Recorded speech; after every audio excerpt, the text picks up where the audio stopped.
بسم الله الرحمن الرحيم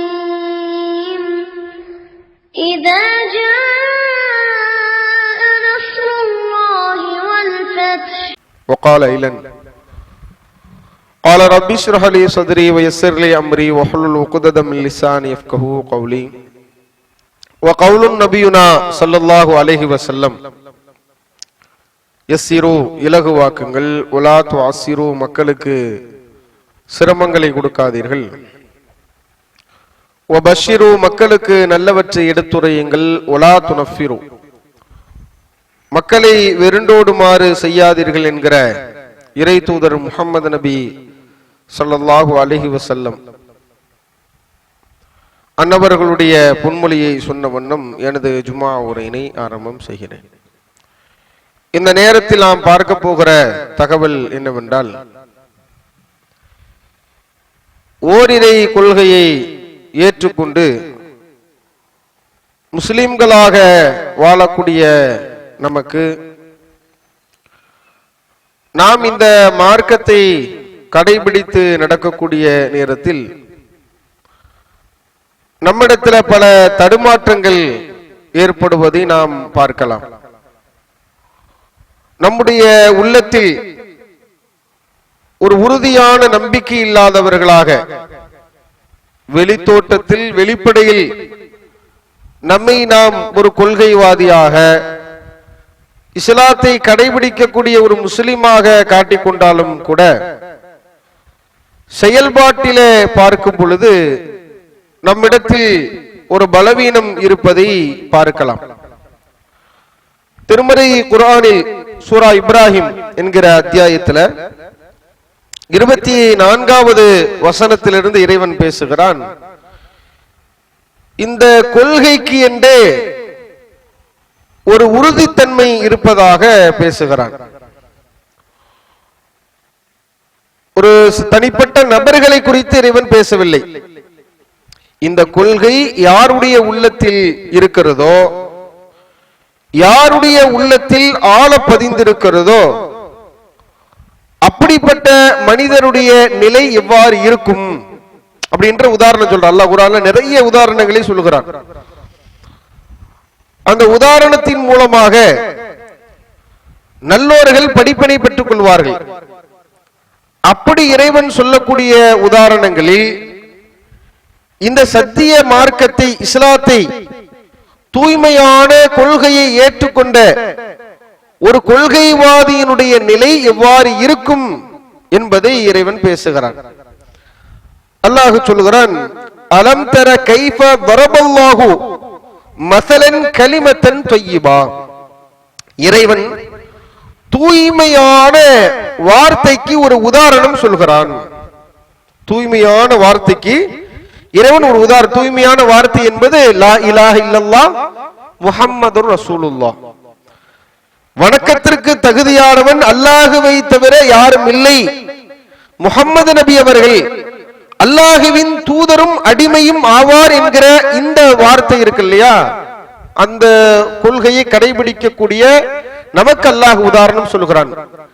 இப்படிப்பட்ட தூய்மையான வார்த்தைக்குண்டான உதாரணம் கஷஜரத்தின் தொய்யிபா, தூய்மையான ஒரு மரத்தின் உதாரணமாகும். அது எப்படிப்பட்ட மரம்? அஸ்லுஹா சாபித்துன், அதன் வேர்பகுதி உறுதியாக இருக்கும். இப்ப மரம்னா சாதாரணமான மரமா நீங்க அதை நினைக்க கூடாது. நல்ல ஆழ விருட்சமாக விரிந்திருக்கக்கூடிய அந்த மரத்தின் ஆணி வேர்பகுதி உறுதியாக சதமாக இருக்கக்கூடிய ஒரு மரத்தின் உதாரணம். ஆலமரத்தை கூட நம்ம என்ன செய்யலாம், சொல்லலாம். அதன் வேர் கடும் உறுதியாக இருக்கும் இல்லையா, அல்ல அப்படி சொல்றான். அப்ப அந்த தூய்மையான கொள்கைக்குண்டான உதாரணம் கஷஜரத்தின் தொய்யிபா, தூய்மையான ஒரு மரத்தை போன்று, அஸ்லுஹா சாபித்துன், அதன் வேர்பகுதி உறுதியாக இருக்கும், ஒரு ஃபருஹா ஃபிஸ்ஸமா, அதன் கிளைகள் வான் விருட்சமாக விரிந்திருக்கும். அதனால் ஏற்படக்கூடிய பயன்கள் அப்படி பார்க்கும்போது அது ஒரு முகப்பாக இருக்கும். இந்த மரத்தினுடைய வேர் பகுதி ஆழ பதிந்து உறுதியா இருக்கும். அது வெளித்தோட்டத்தில் பார்க்கும் பொழுது அதில் ஏராளமான கிளைகள் இருக்கும் அப்படின்னு அல்லாஹ் சொல்கிறான். அது இன்னும் எப்படிப்பட்டதாக இருக்கும்? அது ஒவ்வொரு விளைச்சனுடைய நேரத்திலையும் தன் இறைவனின் நாட்டப்படி அதன் விளைச்சலை கொடுத்து கொண்டே இருக்கும். அதன் மூலமாக வரக்கூடிய அந்த காய்களாக இருக்கட்டும், பழங்களாக இருக்கட்டும், அந்த விளைச்சல் என்பது அது குறிப்பிட்ட அந்த பருவ காலகட்டத்தில் கொடுத்து கொண்டே இருக்கும் என்று பேசுகிறான். அப்ப இதை யாருக்கு அல்லாஹ் உதாரணமாக சொல்கிறான்? தூய்மையான கொள்கையை பின்பற்றக்கூடிய மக்களுக்கு உண்டான உதாரணமாக சொல்கிறான்.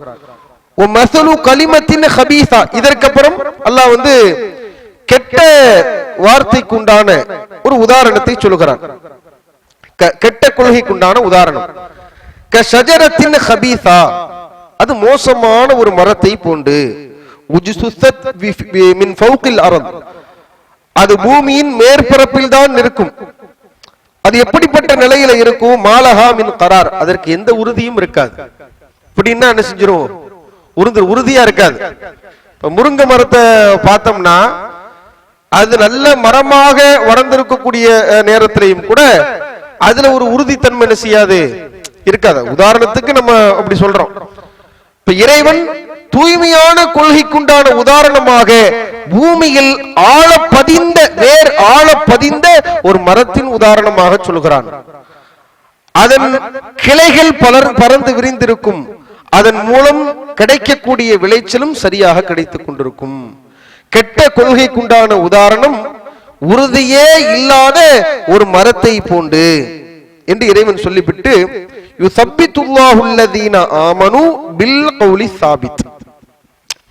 இறைவன் இந்த உலகத்தில் உறுதியான வார்த்தையை கொண்டு ஈமான் கொண்டவர்களை உறுதிப்படுத்துகிறான். இந்த உலக வாழ்க்கையிலையும் மறுமையினுடைய வாழ்க்கையிலும் அல்லாஹ் என்ன செய்றான்? அவர்களுக்கு அந்த தூய்மையான வார்த்தையை கொண்டுள்ள உறுதியை கொடுக்கிறான். அநியாயக்காரர்களை வழிகேட்டில் இறைவன் விட்டு விடுகிறான். எப்படி பாருங்க, அல்லாஹ் அவ்வளவு அற்புதமான ஒரு உதாரணமாக, இந்த உதாரணத்தை வெறுமனே நாம கடந்து சென்று விட முடியாது. ஒரு முஸ்லிமாக வாழக்கூடியவன், இஸ்லாம் என்கிற தூய்மையான கொள்கையை, இஸ்லாம் சொல்லித்தரக்கூடிய தூய்மையான ஓரிரை கொள்கையை பின்பற்றக்கூடிய ஒரு முஸ்லிம் எப்படி இருப்பான் என்றால், அவன் உறுதி, அந்த கொள்கையில் காட்டக்கூடிய உறுதி நல்ல ஆழ விருட்சமாக பூமியிலே ஊண்டி நிற்கக்கூடிய ஒரு மரத்தை போல் இருக்கும். அவனிடத்திலிருந்து அதன் மூலமாக வெளிப்படக்கூடிய வணக்கங்கள் எப்படி இருக்கும்? வான்வெளி நிரம்ப எப்படி இருக்குதோ அது மாதிரி இருக்கும். அதன் மூலமா கிடைக்கக்கூடிய விளைச்சலும் சரியான நேரத்தில் சரியான விகிதத்தில் கிடைக்கும் என்று அல்லாஹ் சொல்கிறான் என்றால், அப்படிப்பட்ட நிலையில நாம் இருக்கிறோமா அப்படின்றத பார்க்கணும். இதை சொல்லி முடிச்சு அல்லாஹ் இறுதியில சொல்லும் பொழுது, இப்படிப்பட்ட தூய்மையான கொள்கையை கொண்டுதான் இந்த உலகத்திலேயும் ஒரு மனிதரை அல்லாஹ் உறுதிப்படுத்துகிறான், மறுமையிலும் அல்லாஹ் உறுதிப்படுத்துகிறான் என்று இறைவன் பேசுகிறான். அப்ப நாம எப்படிப்பட்ட நிலையில இருக்கிறோம் அப்படின்றத தெரிஞ்சுக்கணும். இந்த கொள்கையை கடைபிடிக்கக்கூடிய நாம், இந்த மார்க்கத்தை கடைபிடிக்கக்கூடிய நாம், ஒரு வணக்கத்தின் மீது நம் மீது உள்ள அந்த ஆர்வமாக இருக்கட்டும், அல்லது இந்த மார்க்கத்தை கடைபிடித்து நடக்கக்கூடிய நிலைகளாக இருக்கட்டும், நாம பலவீனமான நிலையில இருக்கிறோம். அல்லாஹ் எப்படிப்பட்ட நிலையை சொல்றானோ, இந்த கொள்கை கண்டு ஒரு உதாரணத்தை சொல்றான் தெரியுமா? அந்த தூய்மையான கொள்கைக்கு உண்டான உதாரணம் அந்த உறுதி இருக்கும். அது ஆழமாக ஒருவர் ஏற்றுக்கொண்டால் ஒரு மன உறுதி, எந்த நேரத்திலையும் எந்த இடத்திலையும் அவர் துவண்டு விடாமல் உறுதியாக நிற்கக்கூடிய நிலை அவருக்கு ஏற்படும். இன்னைக்கு நபிகள் நாயகம் ஸல்லல்லாஹு அலைஹி வஸல்லம் அவங்களுடைய காலகட்டத்தில் வாழ்ந்த நபித்தோழர்களுடைய உறுதி எவ்வாறு இருந்தது, அவங்க எப்படியான ஒரு மன உறுதியோடு இருந்தார்கள். இன்னைக்கு சாதாரணமான சில காரியங்கள்ல கூட நம்மளால மார்க்கத்தை கடைபிடிப்பதில், மார்க்கத்தில் உறுதியாக நிற்பதில் சிறிய சலனம் ஏற்படுகிறதா இல்லையா?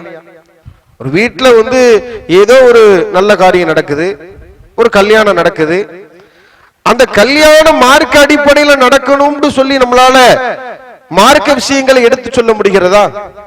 கல்யாண பேச்சு ஆரம்பிக்கும் பொழுது மார்க்கத்துக்கு முரணான பல விஷயங்கள் விடயங்கள் உள்ள வரும். நம்மால் வாயை திறப்பாரா? கப்சிப்னு என்ன செய்வாரு? அமைதியா இருப்பாரு. ஏங்க எதுக்குங்க நம்ம போய் ஏங்க சொல்லிட்டு நம்ம கடைபிடிச்சு இதுல லக்கும் தீனுக்கும் வழி. இதுல மட்டும் என்ன? லக்கும் தீனுக்கும் வலியதேன். உங்க மார்க்க உங்களுக்கு, எங்க மார்க்க எங்களுக்கு. அல்லாஹ் சொல்ற அந்தீர் அஷீரத்தக்கல் அக்கரபின், நெருங்கிய உங்கள் உறவுகளுக்கு அச்சமூட்டி எச்சரிக்கை செய்யுங்கள். மார்க்கத்திற்கு முரணான ஒரு விஷயங்களை பார்க்கும் பொழுது எடுத்துரைக்க பயப்படுகிறோம். நம்மை எள்ளி நகையாடி விடுவார்களோ, நம்மை ஏளனமாக பார்த்து விடுவார்களோ, நம்மை கேலி கிண்டல் செய்து விடுவார்களோ என்று ஐயப்படுகிறோமே. இது என்ன உறுதி? இன்னும் சொல்வதாக இருந்தால் அது மாதிரியான சபைகளில் நாமும் போய் வீழ்ந்து விடக்கூடிய ஒரு நிலையை பார்க்கலாம். அதெல்லாம் என்னங்க, அதுக்குன்னு நம்ம உறவெல்லாம் முறைச்சுக்கிட்டு இருக்க முடியுமாங்க அப்படின்னு மார்க்கத்திற்கு முரணான சபைகளில் கூட சர்வசாதாரணமாக போய் விழக்கூடிய ஒரு நிலையை பார்க்கிறோம். அல்லாஹ் சொல்லக்கூடிய அந்த உதாரணத்திற்கு பொருத்தமான பல வரலாறுகள் இருக்கிறது. அந்த வரலாற்றை பார்க்கும் பொழுது இந்த கொள்கையை ஏற்றுக்கொள்வதற்கு முன்பாக வரை லா இலாஹ இல்லல்லாஹ் முஹம்மதுர் ரசூலுல்லாஹ் என்கிற இந்த திருக்கலிமாவை உள்ளத்தில் ஏந்துவதற்கு முன்பாக அவருடைய வாழ்க்கையில் இருந்த நிலைகள், இந்த கொள்கையை எப்பொழுது அவர் ஏற்றுக்கொண்டாரோ அதற்கு பிறகு அவருடைய வாழ்க்கையில் ஏற்பட்ட மாற்றங்களை நிதர்சனமாக வரலாறுகளாக நாம் அதை பார்க்கலாம். பல நபி தோழர்கள் இருக்கிறாங்க. அதுல அபூதர் அல்-கிஃபார் ரலியல்லாஹு அன்ஹு அவர்கள், இந்த வசனத்தை பாத்துங்க. இந்த வசனத்துல அல்லாஹ் என்ன சொல்றான்? தூய்மையான கொள்கைக்குண்டான உதாரணம் அது நல்ல ஆழ விருட்சமாக உள்ள பூமியில படர்ந்திருக்கக்கூடிய வேர்களை கொண்ட மரத்தை போன்று அப்படின்னு அல்லாஹ் சொல்றாம்ல, அதுக்கு நேர் பொருத்தமாக அவருடைய வாழ்க்கையை பார்க்கலாம். அபூதர் அல்-கிஃபார் ரலியல்லாஹு அன்ஹு அவர்கள் மக்காவில் இருக்கக்கூடிய நேரத்தில் கிஃபார் குலத்தில் உள்ளவர்கள் அவங்க ஒரு பகுதியில் இருப்பாங்க. அல்லாஹ்வுடைய தூதர் அவர்கள் ஆரம்ப காலகட்டத்தில் மக்களிடத்தில் இஸ்லாத்தை எடுத்துரைக்கக்கூடிய நேரத்தில் எப்படி நபிகள் நாயகம் ஸல்லல்லாஹு அலைஹி வஸல்லம் அவங்க எடுத்துரைத்தார்கள் என்றால் ரகசியமாக சொன்னார்கள், பகிரங்கமாக சொல்ல முடியவில்லை. சொன்னால் கடுமையான அடி உதைக்கு ஆட்படுவார்கள். அந்த நிலையிலே நபிகள் நாயகம் ஸல்லல்லாஹு அலைஹி வஸல்லம் அவங்க ரகசியமாக சொல்லிக் கொண்டிருந்த வேளையில் வர்த்தகத்திற்காக வரக்கூடியவர்கள் ரசூலுல்லாஹ்வை பற்றியான தகவல் அப்படியே ஊர் முழுவதுமாக பரவுகிறது, பக்கத்து கிராமங்களுக்கு பரவுகிறது. எல்லா இடத்துக்கும் செய்தி செல்லும் பொழுது அபூதர் அல்-கிஃபார் அவர்களுக்கும் தகவல் கிடைக்கிறது. அவருடைய சகோதரர் உனைஸ் அவங்க என்ன செய்யறாங்க, வர்த்தக நிமித்தமாக போய்விட்டு வரும் பொழுது நான் இப்படி ஒருவரை பார்க்கிறேன், நீ எதை கடைபிடிக்கிறாரோ அதே மாதிரியே நடக்கக்கூடிய ஒரு நபரை பார்க்கிறார். அவர் தன்னை தூதர், இறை தூதர் என்று சொல்லிக் கொள்கிறார். தனக்கு இறைவன் புறத்திலிருந்து வஹி, இறை செய்தி வருவதாக சொல்கிறார். ஊர் மக்கள்லாம் சேர்ந்து அவரை எதிர்க்கிறாங்க அப்படின்னு சொன்ன உடனே அவர் குறித்து மேலதிகமாக விசாரிப்பதற்காக அந்த தகவலை உனைஸ் அவர்கள் அபூதர் அல்-கிஃபார் அவரிடத்துல சொல்லும் போது இப்படிலாம் இருக்கிறாங்க, அந்த மக்கள் அந்த மக்களிடத்துல இந்த மனிதர் நல்லதைத்தான் சொல்லுகிறார், நல்ல விஷயங்களை ஏவுகிறார், தீமையானவற்றை தடுக்கிறார், ஆனாலும் அங்கே உள்ள பெரும் தலைவர்கள் எல்லாம் இவர்கள் எதிர்க்கிறார்கள் என்கிற தகவல் கிடைத்தவுடன் அபூதர் அல்-கிஃபார் அவர்கள் அவங்களை பொறுத்தளவுக்கு வர்த்தக ரீதியான பெரிய தொடர்பு இல்ல அவங்களுக்கு. அவங்க என்ன செய்யறாங்க, இது மாதிரி இந்த தகவல் கிடைத்த உடனே நம்ம போய் பார்ப்போம்னு முடிவெடுக்கிறாங்க. போய் பார்ப்போம் என்கிற முடிவை அபூதர் அல்-கிஃபார் எடுக்கக்கூடிய நேரத்திலே அவர் இஸ்லாத்தை ஏற்றுக்கொள்வதற்காக மக்காவிற்கு வரவில்லை. நேர போறான், அந்த நபின்னு வாதரக்கூடிய தன்னிடத்தில் இறை செய்தி வருவதாக சொல்லக்கூடிய மனிதரை பார்க்கிறோம், இஸ்லாத்தை ஏற்கிறோம் என்பதற்காக வரவில்லை. அபூதர் அவர்கள் பயந்து நடுங்கி வருகிறார்கள். எப்படிப்பட்ட பயம்? மக்காவிற்குள் அபூதர் அல்-கிஃபார் அவர்கள் உள்ளே நுழையும் பொழுது எந்த அளவிற்கு பயம் இருந்தது என்றால், இந்த மனிதரை பற்றி விசாரிக்கக்கூடிய நேரத்திலே நம் உயிருக்கு உத்தரவாதம் இல்லை, ஊர் மக்களே சேர்ந்து எதிர்க்கிறாங்க. போய் யாருங்க தூதர்னு கேட்டோம்னா தூக்கி கொண்டு போட்ட மாதிரி கேட்டு என்ன செஞ்சிருவாங்க, தூக்கிட்டு போயிருவாங்க. அந்த நிலையில இருக்கும் பொழுது இந்த நிகழ்வை எல்லாம் பார்க்கும் பொழுது எப்படிப்பட்ட ஒரு மன உறுதி, சொற்ப நேரத்தில் லா இலாஹ இல்லல்லாஹ் என்கிற ஒரு திருக்கலிமாவை உள்ளத்திலே ஏந்திய பிறகு அவருடைய வாழ்க்கையிலே மிகப்பெரிய மாற்றம் வருகிறது என்பதை பாருங்கள். மக்காவிற்குள் நுழைகிறார். எப்படி நுழைகிறாரு? இவர்கிட்ட கேட்டா பிரச்சனை வந்துருமோ, ரசூலுல்லாஹ் பற்றி நாம கேட்கும் பொழுது, முஹம்மதை பற்றி நாம் கேட்கும் பொழுது இவரிடத்தில் கேட்டால் பிரச்சனை வந்து விடுமோ என்கிற ஐயத்திலே ஊர்ல உள்ள எல்லா மக்களையுமே அந்த பார்வையில தான் பார்க்கிறார். காபத்துல்லாவுக்கு அருகாமையில வரார். இவர்கிட்ட கேட்கலாமா? கேட்டா அடி விழுந்துருமோ? அவர்கிட்ட கேட்கலாமா? இவ்வளவு பயம். ஆனால் இவர் எவ்வளவு பெரிய புரட்சிகரமான விஷயத்தை செய்தார் தெரியுமா? பின்பு தெரியும். அவ்வளவு பயத்தோடு நடுக்கத்தோடு சுத்தி உள்ள நபர்கிட்ட கேட்டவங்க அடுத்து பாக்குறாங்க, அலி ரலியல்லாஹு அவர்கள் அவர்களை கடந்து செல்கிறார்கள். சென்ற உடனே இவங்கள்ட்ட கேட்கலாமான்னு தோணுது. ஆனா கேட்டா அடி விழுந்துருமாங்கிற பயமும் இருக்குது. நம்ம போய் ஏதாவது ஒண்ணு கேட்டு முகம்மது யாரோ முகம்மது இருக்கிறாம வகி வருதாம வாங்க அப்படின்னு கூட்டு போய் அடிச்சிடக்கூடாதுல்ல. அப்போ ஒருவேளை இவர் யார், இவர்கிட்ட நம்ம கேட்கலாமா இல்லையா? அப்போ அலி ரலியல்லாஹு சந்தேகம் வருது. ஏன்னா ஊருக்கு ஆள் புதுசு மாதிரி இருக்குது. என்னப்பா ஊருக்கு ஆள் புதுசு மாதிரி இருக்க, வாங்க. ஒண்ணுமே பேசல. ஊருக்கு புதிதாக வரக்கூடிய நபர்களாக இருந்தால் அரபுகளுடைய வழக்கம், இன்றளவுக்கும் அரபுகளுடைய வழக்கம் என்னவாக இருக்கும்னா, இந்த விருந்து உபசரிப்புங்கிறது அவங்கள்ட்ட நம்ம பார்க்கலாம். அப்ப வாங்கன்னு கூட்டு போயிடுறாங்க. அபூதர் அவர்களை அழைத்து சென்றவுடன் அபூதர் அவர்களுக்கு கூட்டு போகும்போதே கேட்கலாமான்னு தோணுது.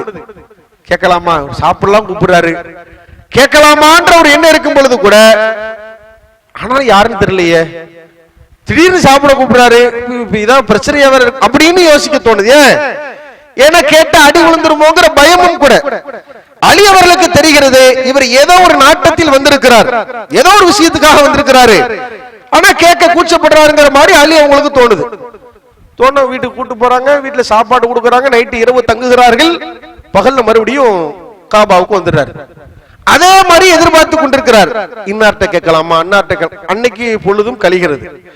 கழிஞ்ச மறுபடியும் அலி அவர்களை பார்க்கிறார்கள். அலி பார்க்கிறாங்க, இவரு வந்தார், நேத்து சாப்பிட கூட்டு போனோம், இன்னைக்கு அப்படி உட்கார்ந்து இருக்கிறாரு, என்ன கதை அப்படின்னு பார்க்கும் பொழுது ஏதோ விஷயம் இருக்குது. அம்மா நாளே லிர்ரஜுலி ஐயாரிஃப மன்சிலஹு பாத். என்னப்பா இன்னுமா வீட தேடிக்கிட்டு இருக்கிறாரு, இன்னுமா விருந்தாளியுடைய வீடை தேடிக்கொண்டிருக்கிறார் என்று அலி அவர்கள் அப்படியே சமிக்கையாக ஒரு செய்தியை சொல்றாங்க. சொன்னோன்னு அபூதருக்கு தூக்கி வாரி போட்டுட்டியே, என்னடா இவர் இப்படி கேட்க, நமக்கு இப்படி நம்மள கேட்கிறாங்களே, அப்ப நம்மள ஏதோ சந்தேகப்பட்டாங்க, நம்மள வேற ஆள், நம்ம என்னன்றது தெரிஞ்சா நமக்கு அடி விழுந்துருமேங்கிற பயம் இருக்குது. மறுபடியும் சாப்பிட கூப்பிடுறாங்க. அன்னைக்கு இரவு வராங்க. அப்படி வந்து கொண்டிருக்கும் பொழுது கேட்கலாமா வேணாமா, கேட்கலாமா வேணாமாங்கிற தயக்கத்தில் நடுக்கத்தில் இருந்த அபூதர் அவர்கள் ஒரு கட்டத்தில் கேட்டு விடுகிறார்கள், நான் ஒரு விஷயத்தை உன்னிடத்தில் சொல்லுகிறேன், நீங்க யார்கிட்டயுமே சொல்லக்கூடாது, நீங்க யார்கிட்டயுமே சொல்லக்கூடாது, நான் ஒரு விஷயத்தை சொல்றேன், நீங்க யார்கிட்டையும் சொல்லக்கூடாதுன்னு சொன்ன உடனே அலி அவர்கள் இல்ல சொல்லுங்க, இல்ல நாங்க வந்த நோக்கமே வேற, நான் இங்கே வந்தது தனக்கு இறைவனுடைய புறத்திலிருந்து இறை செய்தி வருவதாக ஒரு மனிதர் சொல்கிறாராம், அந்த மனிதர் நல்லதை மக்களுக்கு ஏவுகிறாராம், அந்த மக்களிடத்தில் உள்ள தீமைகளை தடுக்கிறாராம், ஆனால் அந்த ஊரில் உள்ள பெரும் தலைவர்களும் ஊர் மக்களும் அவர்களை எதிர்க்கிறார்களாம், அவரை பத்தி விசாரிக்க தான் வந்திருக்கேன். சொல்லும் போதே பயம் அபூதருக்கு. ஏன் அந்த கேட்கக்கூடிய மனநிலை எப்படி இருக்கும்னு யோசிச்சு பாருங்க. மக்கம நகரத்திலே நபிகளாரை பற்றி விசாரித்தால் தூக்கி சமட்டி உள்ளே தள்ளி நொறுக்கி எடுத்து விடுவார்கள், இரத்த வெள்ளத்திலே மிதக்க விட்டு விடுவார்கள். அந்த நிலையில கேட்கிறாங்கன்னா எவ்வளவு நடுக்கத்துல கேட்டிருப்பாங்கன்னு பாருங்க. அப்போ அலி அவர்கள் சொன்னார்கள், சரியான இடத்துக்கு தான் நீங்க வந்திருக்கீங்க, கேட்டால் சரியான ஆளு, நீங்க வேற யார்கிட்டயாவது கேட்டிருந்தீங்கன்னா நிலைமை வேற ஆயிருக்கும். ரசூலுல்லாஹ் பார்க்கிறது, முஹம்மது அவர்களை பார்ப்பது இலகுவான ஒரு விஷயம் கிடையாது. நீங்க என்னோடு வாருங்கள், உங்களுக்கு பாதிப்பு ஏற்படுத்துகிற யாரையாவது கண்டால் நீங்க ஏன் கூட வந்தீங்கன்னா உங்களை தூக்கிட்டு போயிருவாங்க, உங்களுக்கு பாதிப்பு ஏற்படுத்துற மாதிரி யாரையாவது பார்த்தா செருப்பை சரி பண்ற மாதிரி நான் பாவனை செய்கிறேன், நீங்க உங்க பாட்டு வந்துகிட்டே இருங்க, என்ன கண்டுக்காதீங்க அப்படிங்கிற இப்படி எல்லாம் சிரமப்பட்டு கடைசியில் அல்லாஹ்வுடைய தூதரவர்களை சந்திக்கிறார்கள். நபிகள் நாயகம் ஸல்லல்லாஹு அலைஹி வஸல்லம் அவர்களை சந்தித்த பிறகு அல்லாஹ்வுடைய தூதர்கள் அவர்களுக்கு முகமது சொல்லிக் கொடுக்கிறார்கள், கற்றுக் கொடுக்கிறார்கள். இஸ்லாத்தை பற்றி நபிகள் நாயகம் ஸல்லல்லாஹு அலைஹி வஸல்லம் உங்கள்ட்ட கேட்கிறாங்க. அல்லாஹ்வின் தூதரவர்கள் ரத்தின சுருக்கமாக அபூதர் அல்-கிஃபார் அவர்களுக்கு இஸ்லாம் எப்படிப்பட்ட தேட்டம் கொண்டவர்களுக்கு இஸ்லாம் வழிகாட்டுகிறது என்று பாருங்கள். யார் என்றே தெரியாத அபூதர் ரலியல்லாஹு அன்ஹு அவர்களுக்கு செய்தி கிடைக்கிறது, அடக்குமுறை செய்யப்படுகிற ஒரு மனிதர் இருக்கிறார், அவர் மக்களுக்கு நன்மை ஏவுகிறார், அவரை பற்றியான செய்தியை தெரிந்து கொள்ள வேண்டும் என்பதற்காக மாத்திரம்தான் அபூதர் வருகிறார். அதுவும் பயத்தோடு திடுக்கத்தோடு இந்த கொள்கையை கடைபிடிக்கக்கூடிய மனிதரை விசாரித்தால் நம்மை கொன்று விடுவார்கள் என்கிற பயத்தோடு உள்ளே நுழைந்த அபூதர் அல்-கிஃபார் அவர்கள் இஸ்லாத்தை ஏற்பதற்காக வரவில்லை. அப்படிதானே?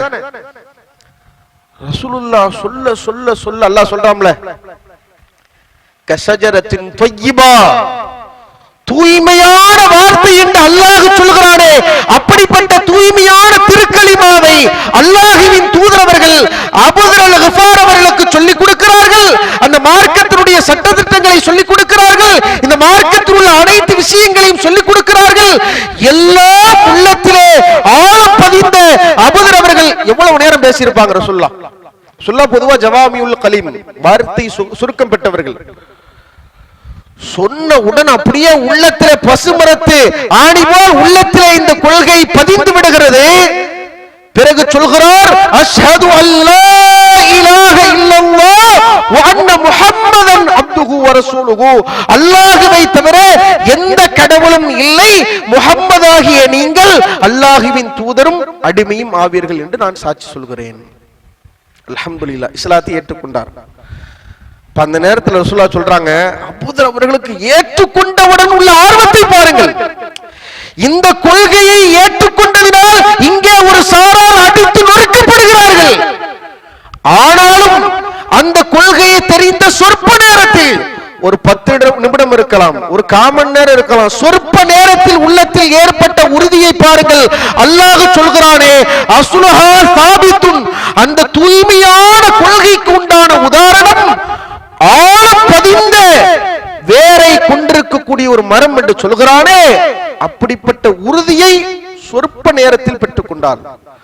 ஒரு 1/4 மணி நேரத்திற்கு முன்பாக நபிகளாரிடத்தில் இஸ்லாத்தை கேட்பதற்கு முன்பாக பயம், இவன்கிட்ட கேட்டா அடி விழுந்துருமோ, அவன்கிட்ட கேட்டா அடி விழுந்துருமோங்கிற பயத்துல இருந்த அபூதர் அவர்கள் ரசூலுல்லாஹ் சொல்லி முடிச்சதுக்கு அப்புறம், நான் வேணா ஊர்ல போய் சொல்றேனே,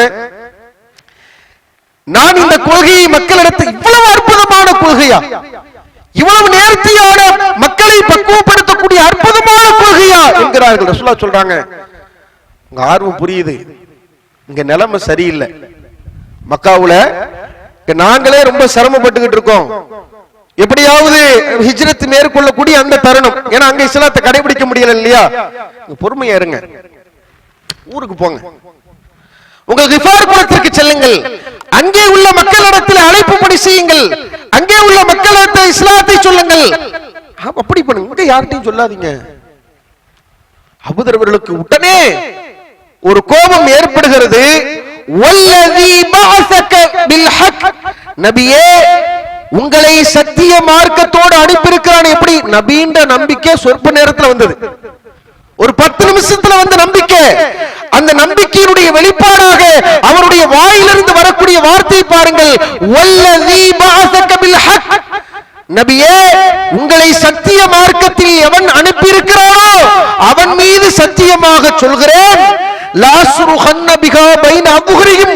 உங்களை அடித்து நொறுக்கக்கூடிய இந்த கொள்கையை சொல்வதனால் இந்த ஊர் மக்களை, உங்களை எல்லாம் அடித்து நொறுக்கக்கூடிய இந்த கையவர்களுக்கு மத்தியில இந்த சத்திய மார்க்கத்தை நான் உடைத்து சொல்வேன் அப்படின்னு சொல்லிட்டே போறாங்க. என்னால மறைக்க முடியாது.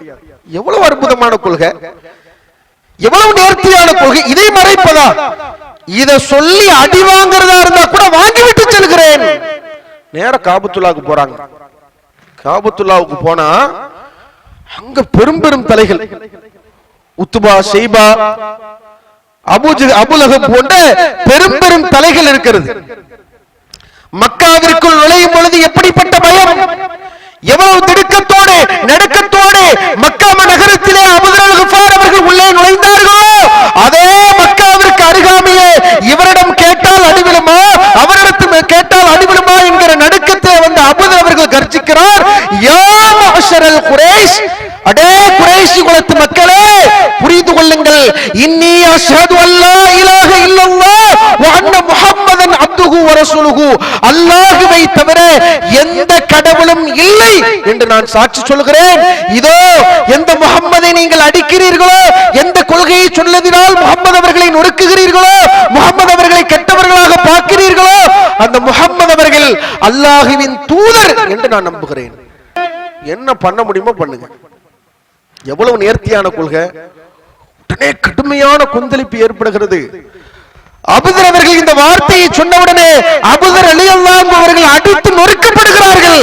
அங்கே உள்ள பெரும் பெரும் தலைகள் எல்லாம் அபூதர் அவர்களை அடிக்க சொல்ல மக்கள் எல்லாம் அப்படியே ஈ மொய்ப்பதை போன்று அபூதர் அவர்களை நொறுக்கி எடுக்கிறார்கள். ஒரு மனுஷங்க, அந்த ஒற்றை மனிதனுக்கு ஏற்பட்ட கொள்கை உறுதி இருக்கிறதே, அந்த கொள்கை உறுதி ஏன் தெரியுமா வந்திருக்கிறது? இந்த தூய்மையான வார்த்தைக்குண்டான உறுதிதான் அது. அடிய வாங்கிட்டு அப்பாஸ் அவர்கள் வந்தா மொச்சிக்கிட்டு இருக்கிறாங்க. எல்லாரும் செத்து விடுவோமோ என்கிற அளவுக்கு அப்பாஸ் அவர்கள் இதை பற்றி சொல்லும் பொழுது, அந்த நேரத்தில் வந்து அபூதர் அவர்களை பார்க்கக்கூடிய நேரத்தில் அடிக்கிற அடியில மனுஷன் செத்துவானோன்னு நினைக்கிற அளவுக்கு அடி விழுது. அப்பாஸ் ரலியல்லாஹு அவர்கள் அப்படியே அபூதர் ஆற தழுவி அரவணைக்கிறாங்க. போங்கப்பா போங்கல, நவுண்டு போங்க அப்படிங்கிறாங்க. அவரை அரவணைச்சு வச்சா மனுஷன் சும்மா இருக்கணும்ல. மறுநாளும் வருகிறார்.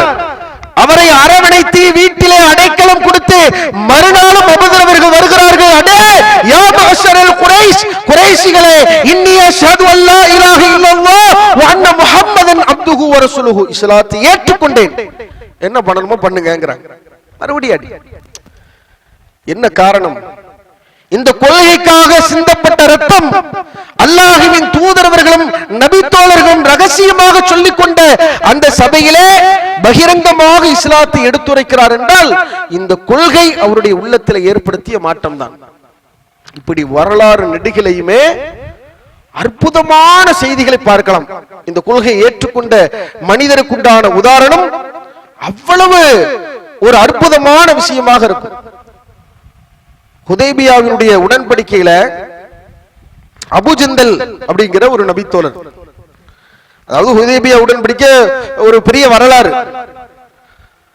அந்த உடன்படிக்கை நடைபெறக்கூடிய நேரத்தில் மக்கள்லாம் வந்து இங்க இருந்து மதீனாவுல இருந்து மக்காவுக்கு தவாப் பண்ண போறாங்க.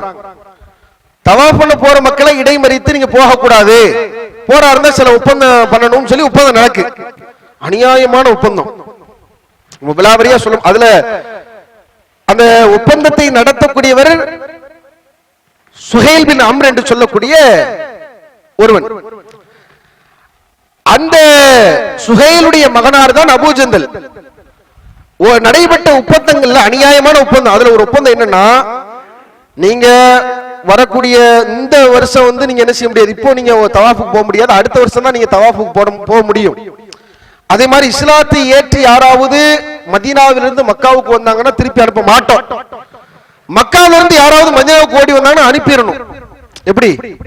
இஸ்லாத்தை ஏற்று மதீனாவுக்கு வந்தாங்கன்னா திருப்பி அனுப்பிடணும். மதீனாவிலிருந்து யாராவது போனாங்கன்னா அவங்க அனுப்ப மாட்டாங்க, வச்சுப்பாங்களாம்.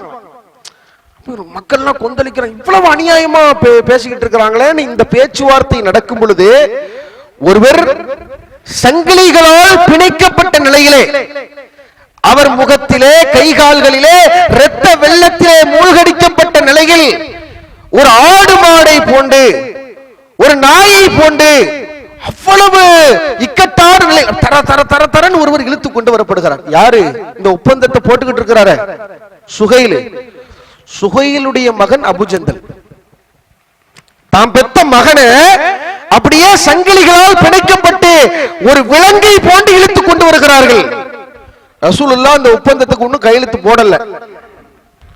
சுஹைல் சொல்றாரு, முத வேலையை இவர் அனுப்பிருங்க அப்படிங்கிறார். யார? இவர் இருக்கிறார, இவர் அனுப்பி விட்டுருங்க, இவர் இஸ்லாத்தை கடைபிடிக்கணும்னு சொல்லி இருந்துகிட்டு இருக்கிறாரு, இவரை திருப்பி அனுப்பிடுங்க. ஒப்பந்தம் இன்னும் கையெழுத்தாகலையப்பா, ஒப்பந்தம் இன்னும் முழுமைப்படுத்தப்படவில்லையே அப்படின்னு சொல்றாங்க. சொன்ன உடனே இல்ல இல்ல, இவருக்காக தான் அந்த ஒப்பந்தமே, கண்டிப்பா நீங்க இதை செய்யணும் ரசூலுல்லாஹ், சரி போங்க அப்படின்றாங்க. சொன்ன உடனே தழுதழுத்த குரலிலே அபூஜந்தல் அவர்கள் பிணைக்கப்பட்ட சங்கிலிகளில் ரத்தம் சொட்ட சொட்ட அந்த மக்களை பார்த்தும் நபிகள் நாயகம் ஸல்லல்லாஹு அலைஹி வஸல்லம் அவர்களை பார்த்து எப்படி ஒரு ஆர்வத்தில் இருப்பாங்க யோசிச்சு பாருங்க. நாம் கடைபிடிக்கக்கூடிய மார்க்கத்தை பின்பற்றக்கூடிய மக்கள் வந்திருக்கிறார்கள். உறவுக்காரர்களை பார்த்த சந்தோஷத்தை விட மிகுதியான சந்தோஷம்.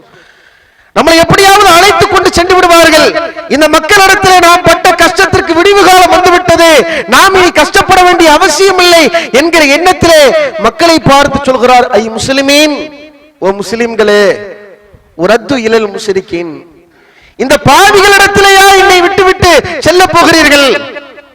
அவர் وقد قال عذابا شديدا, கடுமையான அதாபன் ஷதீதா, அல்லாஹ்விற்காக கடுமையாக வேதனை செய்யப்பட்ட நிலையிலே தழுதழுத்த குரலிலே கெஞ்சுகிறார். ரசூலுல்லாஹ் அதை பார்த்துட்டும் விட்டுட்டு போயிடுறாங்க. ஆனால் நபிகள் நாயகம் ஸல்லல்லாஹு அலைஹி வஸல்லம் அவர்களுக்கு தெரியும், பின்பு இந்த அபூஜந்தல் அவர்கள் அவ்வளவு நிர்கதியான நிலையில இருந்தாலும் அபூஜந்தல் அவர் ஏற்றுக்கொண்ட கொள்கை என்பது அவரை ஒரு காலம் மன உறுதியிலிருந்து பெறல வைக்காது. அஸ்லுஹா சாபித், அதன் வேர் பகுதி உறுதியாக இருக்கும் என்று அல்லாஹ் சொல்கிறானே, அப்படிப்பட்ட தூய்மையான கொள்கையை ஏற்றுக்கொண்டவர் அபூஜந்தல்.